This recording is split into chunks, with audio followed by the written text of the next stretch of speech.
Today we are going to start a new chapter, that is heredity and variation. Heredity and variation. Variation. This is the 9th standard chapter, but actually in 10th standard this the chapter name is heredity and evolution. Heredity and evolution. Marathi चालेल sir, Marathi बोलतो. आता आपल्याला जर heredity आणि evolution हा chapter समजून घ्यायचा असेल तर आपल्याला काही बेसिक कॉन्सेप्ट जे आहे हेरिडिटी व्हेरिएशन या 9 चॅप्टरच्या काही आपल्याला माहित असायला पाहिजे. तर आता actually what is mean by heredity. In last year we have seen the definition of heredity, परंतु यावर्षी आपल्याला बघावं लागेल. सपोज कन्सिडर एक मेल पॅरेंट आहे, suppose that is male parent and crossing with female parent.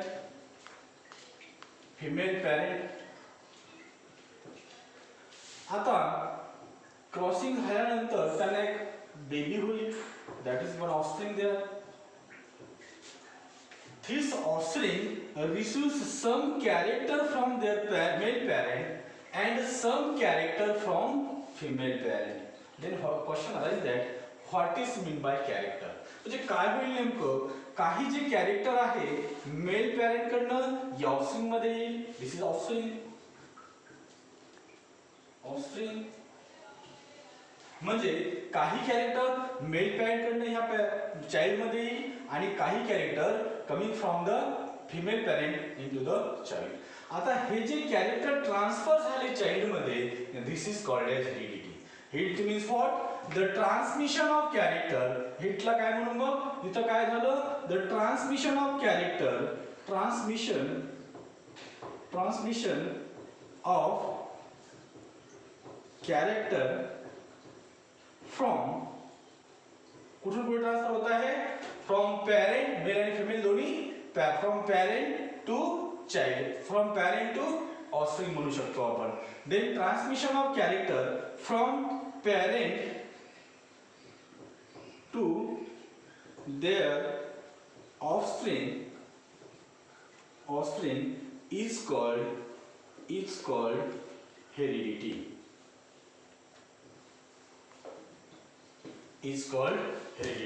आता आपल्याला समजलं असेल हेरिडिटी कशाला म्हणायचं आपण, जे कॅरेक्टर पॅरेंट कडनं ऑफस्प्रिंग मध्ये येतात त्या कॅरेक्टरला आपण म्हणतो heredity. That means the transmission of character from parent to their offspring is called as heredity. आता तुम्हाला क्वेश्चन पडला असेल व्हॉट इज बाय कॅरेक्टर. आता कॅरेक्टर म्हणजे काय नेमकं. आता कॅरेक्टर हे समजून घेण्यासाठी थोडं आपल्याला डीएनए वगैरे बघावं लागेल, सेलचं स्ट्रक्चर वगैरे बघावं लागेल, ते आपण बघूया. आता याच्यामध्ये एक सेकंड कॉन्सेप्ट आहे, व्हेरिएशन कशाला म्हणतो, इव्होल्यूशन कशाला म्हणतो. तर आपल्याला बघायचं आहे व्हेरिएशन म्हणजे काय. जे कॅरेक्टर या ऑफस्प्रिंग मध्ये आहे, म्हणजे हा जो ऑफस्प्रिंग आहे हा not exactly copy of their parents. म्हणजे याच्यात ऍज इट इज सगळे कॅरेक्टर म्हणजे एका पॅरेंटचे नाही आलेले आहे त्याच्यामध्ये. आता काही half of the character coming from the female parent, half of the character coming from the male parent. म्हणजे याच्यामध्ये हा जो मुलगा असणार आहे, हा जो ऑफस्प्रिंग असणार आहे, हा एक्झॅक्ट कॉपी नॉट मदरची नसणार आणि फादरची पण नसणार. हे जे डिफरन्स आहे that is called as variation. म्हणजे याला काय म्हणू, व्हेरिएशन कसं डिफाइन करू आपण मग, the offspring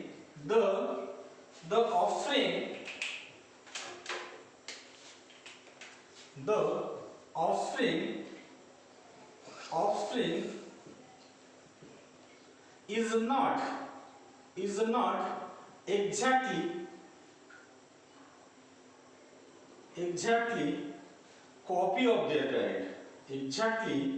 copy of their parent.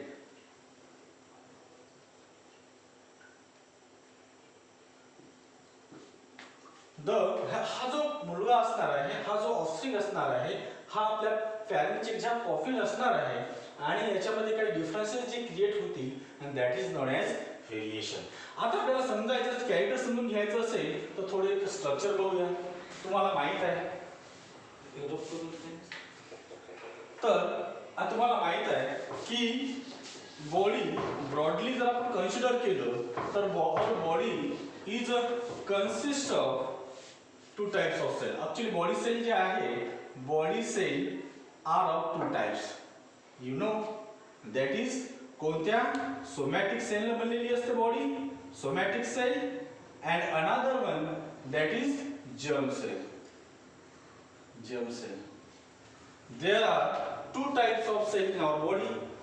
Somatic cell ने पूर्ण बॉडी बनलेली आहे आपली accept germ sale.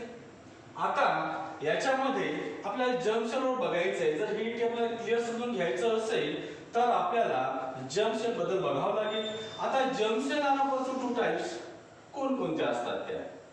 These are male germ cell, male germ cell and another one that is female germ cell. Female germ cell. आता germ sale बद्दल थोडक्यात ऐकून घ्या. लक्षात घ्या जर्म सेल मीन्स ज्या सेल पासून आपला जन्म झालेला आहे न्यू ऑफस्प्रिंगचा जन्म होतो that cell is called as germ cell and there are two types. These are male germ cell and female germ cell. Then male germ cell are produced inside the testis.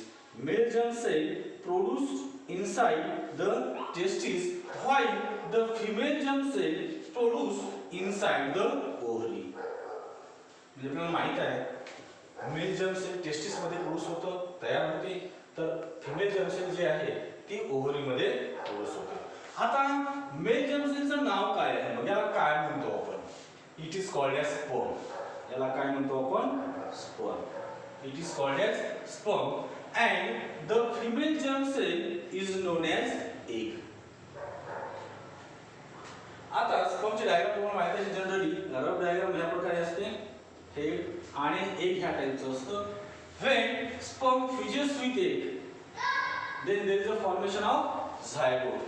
आता हा zygote formation होईल आणि याचं development new offspring मध्ये होईल. आता याच्यामध्ये झालेलं काय नेमकं आहे सम ऑफ द कॅरेक्टर म्हणजे जे स्पर्म आहे sperm and egg fuses to each other to form a zygote आणि याच्यामध्ये काही कॅरेक्टर इकडून आले बघा. ऍक्च्युअली असतं काय नेमकं मेल जर्म सेल ही एक हॅप्लॉइड असतं. हॅप्लॉइड म्हणजे काय ऍक्च्युअली ह्यूमन बॉडी मध्ये एक सेल मध्ये किती क्रोमोझोम्स असतात 46. म्हणजे जस्ट आपण एक सेल बघूया. समजा ही सेल आहे. ह्या सेल मध्ये न्यूक्लियस असेल. हे बाकीचं सायटोप्लाझम आहे. न्यूक्लियस मध्ये न्यूक्लियोप्लाझम आहे. आता ह्या सेल हे एंडोप्लाझमिक रेटिक्युलम अदर सेल ऑर्गॅनेल्स पण असतील याच्यामध्ये मायटोकॉन्ड्रिया गोल्जी बॉडी वगैरे असतील याच्यामध्ये. आपल्याला ते बघायचं नाहीये. आपल्याला बघायचं आहे हा जो सेल वॉल आहे सेल वॉलच्या मध्ये काय सायटोप्लाझम झाला हा आणि याच्यामध्ये असं एक कॉइल झालेलं एक स्ट्रक्चर आपल्याला पाहायला मिळेल and that is called as chromosome. याला आपण म्हणूया क्रोमोझोम. आता ह्यूमन बीइंगच्या प्रत्येक सेल मध्ये each and every cell of the body contain of 46 म्हणजे 24 plus 2 type means 46 of chromosome are there. याच्यामध्ये काय असेल 44 जे आहे हे ऑटोसोम आहे आणि हे 2 जो 1 पेअर जो आहे हा सेक्स क्रोमोझोम असतो. ऍक्च्युअली ते कसं असतं ते बघूया आपण. आता इथं जे क्रोमोझोम आहे आपण दोन्ही मध्ये असणार तो जस्ट सोमॅटिक सेल मध्ये पण क्रोमोझोम आहे इच अँड एव्हरी सेल मध्ये आणि जर्म सेल मध्ये पण काय आहे क्रोमोझोम आहे. आता ह्या क्रोमोझोमचं डिव्हायडेशन इथं कसं होतं ते बघावं लागेल आपल्याला. आता आपण जर बघितलं ह्या न्यूक्लियस आपण बाहेर काढून बघूया. जस्ट आता आपण कन्सिडर केला की हा न्यूक्लियस आहे. Just it is a nucleus. Then chromosome कशा असतात ह्या पेअर न असतात. हे असं या टाइपच्या समजा हे पेअर मध्ये जसे हे एक क्रोमोझोम झालं इथे एक क्रोमोझोम असेच असेल समजा असे किती असतील असे टोटल क्रोमोझोम असेल बॉडीमध्ये किती असणार टोटल 22 प्लस 1 पेअर म्हणजे डॅडेश करतो मी आता x इथं किती असणार 22 प्लस 1 पेअर. जर आपण कन्सिडर केलं की ही मेलची सेल आहे तर याच्यामध्ये असणार एक पेअर x and y. तुम्हाला समजून घ्यायचं आहे, कुठलीही सेल जर बघितली, टर्मची सेल जरी बघितली आपण काढून, तरी आपल्याला काय दिसणार आहे याच्यामध्ये सेम टाईप. म्हणजे मेलची जर असेल तर हे जे असे 22 जे दाखवलेलं आहे मी, हे 22 काय आहे, autosome, and one pair it is called as sex chromosome. आता याच्यामध्ये किती झाले मग, आता 22 पेअर जे आहे, 22 पेअर जे आहे हे झाले autosome, and another one pair that is x and Y, हे काय आहे, सेक्स क्रोमोझोम. म्हणजे हा काय करेल, बेबीला डिसाइड करेल नेक्स्ट जनरेशन मध्ये मेल की फिमेल ऑफस्प्रिंग प्रोड्यूस होणार आहे, हे डिटर्मिनेशन साठी हे क्रोमोझोम रिस्पॉन्सिबल असतात. आणि one pair that is called as sex chromosome. आता यापासून आपण कन्सिडर केलं की हे मेलची सेल आहे, ठीक आहे. फिमेलची सेल काय असणार, हे ऑटोसोम सेम असणार, 22 पेअर असणार, आणि इथं काय असणार, वायच्या ऐवजी दोन्ही एक्स एक्स असणार. आता हे मेल जर्म सेल जी आहे त्याची जेव्हा गॅमेट्स पडतात तेव्हा काय होतात ते जस्ट बघूया आपण. हे मियोटिक डिव्हिजन पडतात गॅमेट. आता याच्यामध्ये काय होतात, ही एक साइडचं जे क्रोमोझोम आपण असं कन्सिडर करूया, हा एक क्रोमोझोम, हा क्रोमोझोम, हा एक ऑटोसोम इकडचा क्रोमोझोम आपण त्याला, हा एक, हे असे टोटल क्रोमोझोम जे आहे किती 22 पेअर नाही इथं. आता इथं 22 या साइडला जाईल आणि एक एक्स किंवा वाय पैकी एक इथं येऊन जाईल. सपोज हा एक्स आला समजा, तर हा असणार आहे आपला स्पर्म. कसं, जर मेल जर्म सेल आपण कन्सिडर केलेली असेल तर that is the sperm carrying x chromosome. आणि त्याच टाईपचा ह्या साइडच्या ज्या क्रोमोझोम आपल्याला मिळतील ऑटोसोम, याच्यामध्ये हे जे इकडे आपण दाखवलं या side half of the chromosome, तर तसंच इकडे पण क्रोमोझोम काही ह्या साइडनं दाखवावं लागेल आपल्याला.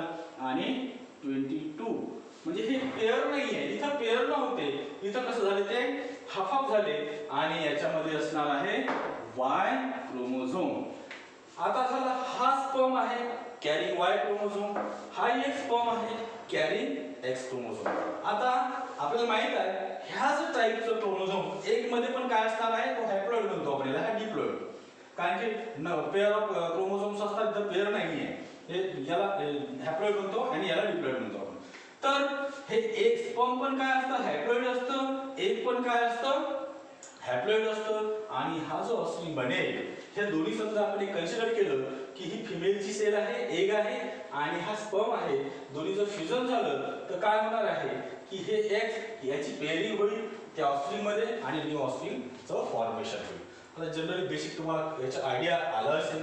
आता ट्रान्सफर होणारं मटेरियल नेमकं काय याच्यामध्ये आपण बघितलं, काय क्रोमोझोम, याची डायग्राम थोडी आपल्याला बघावं लागेल. तर क्रोमोझोम कुठे असतात ते कळणं महत्वाचं आहे आपल्याला. आता क्रोमोझोम पेअर न असतात हे आपण बघितलं, तर क्रोमोझोमची डायग्राम नेमकं बघूया आणि क्रोमोझोम, डीएनए, जीन्स मध्ये काय नेमकं डिफरन्स असतं ते आपण पाहूया.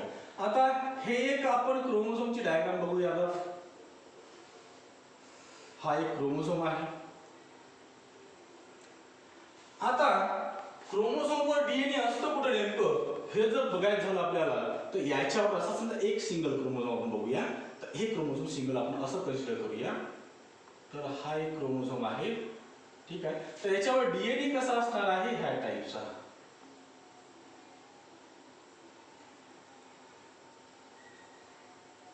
ह्या टाईपचं काय असणार याच्यावर, हा डीएनए असणार आहे. म्हणून म्हणतात ना DNA are present on the chromosome.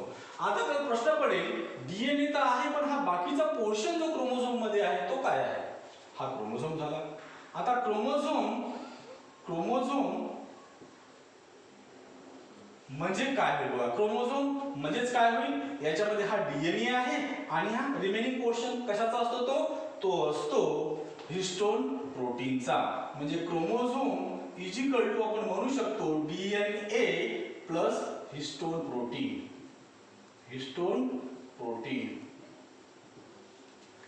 आता अशा प्रत्येक क्रोमोझोम मध्ये आपल्याला डीएनए पाहायला मिळेल. आणि तो जो क्रोमोझोम आहे ऍक्च्युअली बनलेला कशाने आहे, chromosome is made up of DNA and histone protein. आता हा डीएनए आपण रिमूव्ह करूया, हा क्रोमोझोम डीएनए थोडं बाहेर काढून बघूया. तर डीएनए आपल्याला ह्या टाईपचा दिसेल. तर याच्यामध्ये काय काय ते पुन्हा बघूया आपण जस्ट. आता हा जो डीएनए आहे हा डीएनए कशाने बनलेला असतो? याच्यावर असतात असे नायट्रोजन बेसेस असतात, नायट्रोजन बेसिस हे 4 टाईपचे असतात नायट्रोजन बेसिस, प्रत्येक याच्यामध्ये असणार हे.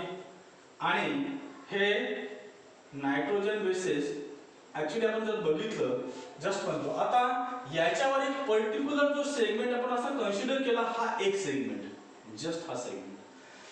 आता हे जो पोर्शन आहे हा नायट्रोजन बेस आणि इथला म्हणजे आपण एक जस्ट बघू इन्व्हर्टेड नेल म्हणून आपण त्याला, हा खिळा टाईप इन्व्हर्टेड नेल या टाईपचं हा काय असणार आहे असे. हा जो एक नायट्रोजन बेस आहे आणि इथं काय असतं पेंटोज शुगर असतात आणि फॉस्फेट. ऍक्च्युली याला म्हणतो आपण न्यूक्लियोटाइड, या एकाला याला काय म्हणतो आपण न्यूक्लियोटाइड. परंतु असे हे खूप सारे न्यूक्लियोटाइड मिळून काय बनलेलं आहे एक particular segment of DNA is called enzyme. आपण म्हटलेलं आहे एन्झाइमची डेफिनेशन आपण पाहिलेली आहे मागं 9th स्टँडर्ड मध्ये. काय म्हणतो आपण जीन कशाला म्हणतो? The segment of DNA, a segment of DNA is called as gene which is responsible for synthesis of particular type of protein. आता हा झाला आपला काय आहे आता मग जीन झाला. आता जीन काय आहे नेमकं कशाला बनलेलं, कशावर जीन आहे मग आता तुम्हाला सांगता येईल. आता DNA is located on the chromosome, on the chromosome म्हणजे genes is located on the DNA. आता जीन कशाला बनलेला आहे ऍक्च्युअली जीन बनलेला आहे न्यूक्लियोटाइड. आता न्यूक्लियोटाइड आता आपण एक एक बघूया. हे जीन झालं असे खूप सारे जीन याच्यावर अरेंज झालेले असतील. आता जीनची लेंथ पण कमी अधिक असतो जशी त्याची म्हणजे किती न्यूक्लियोटाइड बनलेला आहे त्याच्यावर डिपेंड आहे. आता हे twisted helix double helix structure आहे. याला जर आपण सरळ करतो स्प्रिंग लाईन त्याला जर आपण सरळ करतो म्हटलं तर तो आपला असं दिसेल बघा, ह्या टाईपचं हे जॉईन झालेले एक लॅडर असेल अशी. आपण बघूया जस्ट लाईक असं समजा. तर हा एक काय झालं हा हे असे न्यूक्लियोटाइड अरेंज झालेले असतील याच्यावर. हे झाला हा एक न्यूक्लियोटाइड, हा एक न्यूक्लियोटाइड, असे खूप सारे न्यूक्लियोटाइड असतील. आणि ह्या न्यूक्लियोटाइडने काय बनलेलं आहे टोटली डीएनएची स्टँड बनलेली असेल आणि एका पर्टिक्युलर सेगमेंटला आपण काय म्हणतो जीन म्हणतो. आता हे जे न्यूक्लियोटाइड आहे याबद्दल थोडं बघूया आपण. हा न्यूक्लियोटाइड कशाला बनलेला आहे? हा जो न्यूक्लियोटाइड आहे हा असतो नायट्रोजन बेस, हा इथं पेंटोज शुगर आणि इथं फॉस्फेट ग्रुप म्हणजे 3 न बनलेलं असतं. आपण न्यूक्लियोटाइड जर पाहतो म्हटलं तर आपल्याला सांगावं लागेल the nucleotides are consist of nucleotides. हे जे न्यूक्लियोटाइड्स म्हणतो आपण जे ज्याला डीएनए बनलेला आहे ज्याला जीन बनलेला आहे तर न्यूक्लियोटाइड्स कशाने बनलेलं असतं? न्यूक्लियोटाइड्स आर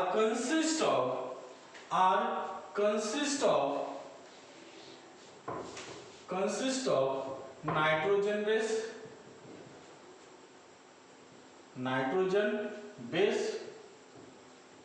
प्लस आणखी काय दिसतंय आपल्याला नायट्रोजन बेस नंतर इथं असतं पेंटोज शुगर आणि दुसरं एक दिसतं ते दिसत नाही आपल्याला वेगळं काढून बघावं लागेल ते. आणि एक असतं phosphate group plus phosphate group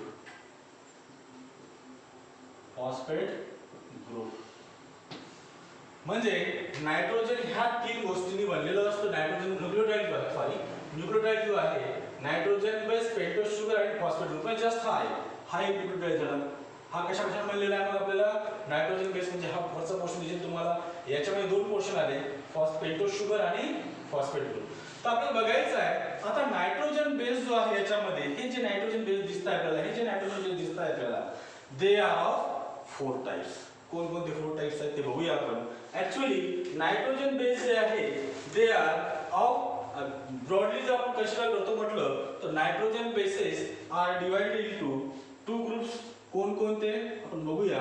nitrogen bases these are of 2 types. कोणकोणते टाइप्स आहेत ते? दीज आर प्युरिन बेस,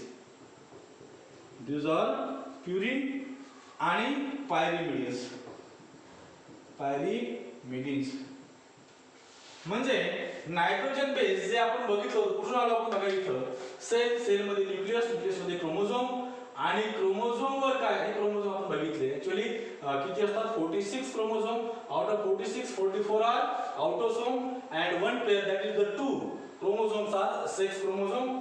ते पाहिलं आपण. हे क्रोमोझोम, या क्रोमोझोमवर पाहिलं आपण की डीएनए असं असतं. या डीएनए वर पण एक छोटे छोटे सेगमेंट असतात, त्याला आपण म्हणतो जीन. आणि हे जीन जे आहे, gene is made up of nucleotide. आणि न्यूक्लियोटाइड जर पाहतो म्हटलं तर न्यूक्लियोटाइड पण कशाला बनलेला आहे, नायट्रोजन बेस, पेंटोज शुगर आणि फॉस्फेट ग्रुप. त्याही मध्ये जो नायट्रोजन बेस आहे आर ऑफ 2 टाइप्स. कोणकोणते, प्युरिन बेस आणि पायरिमिडिन बेस. आता प्युरिन बेस जे आहे they again divided into 2 means all nitrogen bases किती 4 broadly there are 4 types, but these 4 types of nitrogen bases are divided into 2 groups, that is the purine base and pyrimidine base. आता purine base मध्ये आपले adenine base आणि second येईल guanine. म्हणजे purine base जे आहे, nitrogen bases are of 4 types आहेत, adenine, guanine. Broadly यांच्या दोन ह्याच्यामध्ये आपण विभागणी केलेली आहे, डिवायडेशन केलेलं आहे. Purine base, pyrimidine base. Purine base again divided into adenine and guanine. तर pyrimidine base are again divided into 2 nitrogen bases and these are cytosine and another one that is thymine. म्हणजे thiamine म्हणजे आपण बघायचं broadly हे जे nitrogen bases आहे याच्यामध्ये दिसत आहे आपल्याला, हे किती टाइपचे आहे, एक ॲडेनाइन असेल, ग्वानिन असेल, सायटोसिन असेल, ह्या टाइपची सिक्वेन्स असेल. कशावर, जीन्स वर म्हणा किंवा डीएनए वर म्हणा. आता इथं ॲडेनाइन असेल, ग्वानिन, कोणती सिक्वेन्स मागे पुढे राहू शकतो. परंतु याच्यामध्ये एक गोष्ट अशी आहे की ॲडेनाइन जो आहे ऑलवेज पेअर विथ थायमिन. म्हणजे adenine always pair with thymine. म्हणजे कसं, इथं जर ॲडेनाइन असेल तर त्याच्या पेअरिंगचा जो दुसरा स्टँड आहे, सेकंड स्टँड, त्याच्यावर काय असेल, thymine. A pair with thymine. आणि दुसरं काय असेल, means adenine A pair with thymine. A thymine सोबत पेअर करेल. आणि दुसरं राहिलं काय, guanine always pair with cytosine. GC GC हे तुम्हाला लक्षात ठेवावं लागेल. म्हणजे न्यूक्लियोटाइड जे आहे ते दोन्ही स्टँडवर आहे, दोन्ही स्टँड जे आहे न्यूक्लियोटाइडने बनलेले आहे. जर इथं ॲडेनाइन असेल तिथं थायमिन असेल, इथं सायटोसिन असेल तिथं ग्वानिन असेल. म्हणजे ह्या सिक्वेन्सने ते काय झालेले असतील, त्यावर अरेंज झालेले असेल. देन नेक्स्ट आहे आता बेसिक नाही बस झालं.